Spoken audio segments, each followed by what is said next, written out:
дараагийн мэдээлэл танилцуулъя. Дэлхийн дулаалал болон хүний үйл ажиллагаатай холбоотойгоор далайд байдаг мөнгөн ус гадагшлах үйл явц ихээхэн нэмэгдэж байгааг судалгаагаар тогтоосон байна. За энэхүү судалгааг бүгд найрамд хятад ард улсын судлаачид бол хийсэн байна. За судалгааг хийхдээ мөн олон орны судлаачтай хамтран хийсэн. За энэхүү судалгаанаас үзэхэд хүний үйл ажиллагаа болон уур амьсгалын өөрчлөлтөд холбоотойгоор дэлхийн хамгийн ихээр хадгалагдаж далайд хадгалагддаг байдаг мөнгөн усны нөөц бол их газрын тавцан дээр гарч ирж байгаа юм байна. За энэ бол мөнгөн ус ялгарх үйл явцыг ихээхэн хурдсгаж байгаа гэдгийг судалгаагаар тогтоосон байна. За энэ судалгаагаа Nature Sustainability нэртэй судалгааны сэтгүүл дээр бол нийтлсэн. За үүнд бол Бээжингийн их сургуулийн судлаачид болон Америкийн нэгдсэн улс, Британи, Нидерландын мэрэгчлэнүүд хамтран оролцсон ийм чухал судалгаа гаргасан байна. За мөнгөн ус нь бол хүний эрүүл мэндэд ноцтой хохирол учруулдаг маш хортой бодис юм байна. За энэ бол бас дэлхийг бохирдуулдаг нэг бодисын тоонд ордог. За далайн хурц нь бол маш их хэмжээний мөнгөн усыг өөртөө хадгалдаг ийм газар юм байна. За гисэн хэдий ч сүүлийн үед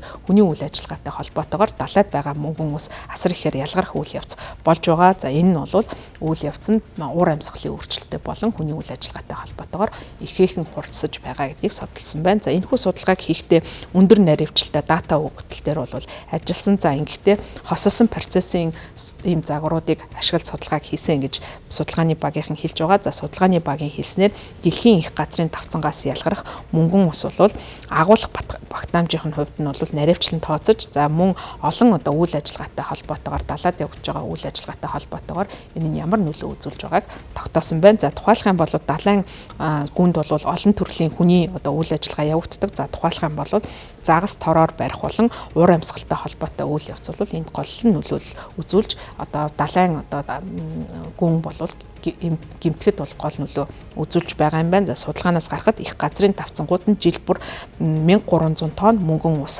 хадгалдаг нь Нүүбийн байгаль орчны хөтөлбөрийн өмнөх тооцооноос 6 дахин их байгаа юм байна. Их газрын давцангууд нь далайн бөөр гэж нэрлэгддэг. За тийм учраас бол уснаас хортой мөнгөн усыг бол үр дүнтэй шүүж эрг орчмын загсны аж ахуй болон хүний эрүүл мэндэд хохирол учруулахгүй аюулаас зайлуулж байдаг юм байна. За гисэн хэдий ч хүний үйл ажиллагаа за тэр дундаа загсыг тороор барих, за газар далайн гүнд бол ухах үйл ажиллагаатай холбоотой энэхүү амин чухал үйл ажиллагаа тасалдаж байгаа. За үүнээс болоод далайн хүн бол ихээр гимтэж эвдэрч байгаа юм байна. За энэ бол яг энэ үйл явц бол яг мис заслын хутга шиг бол тухайн ийм сөрөг нөлөөллийг үзүүлдэг гэж судлаачид тогтоосон. За судалгаагаар цаашлаад хүний үйл ажиллагааны шууд нөлөөллийг тооцсон. За мөн гүнээс загсыг тороор барих, газар ухах үйл ажиллагаа нь жилд 5000 гаруй тонн мөнгөн усыг гадагшлах үйл явцыг хурцсгаж байдаг гэж судалгаанд бол дурдсан. За энэ нь бол тооцож байсан хэмжээнээс 4 дахин их байгаа юм. За үүний зэрэг уур амьсгалын өөрчлөлт нөхцөл байдлыг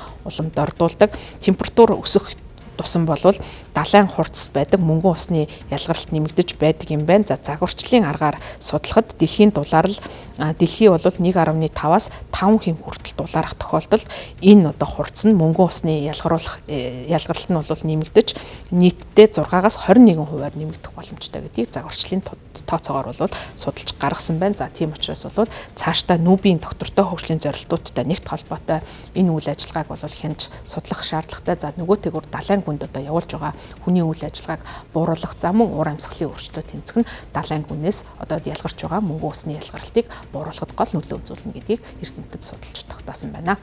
Баярлалаа та бүхэн гадаад мэдээ танилцууллаа.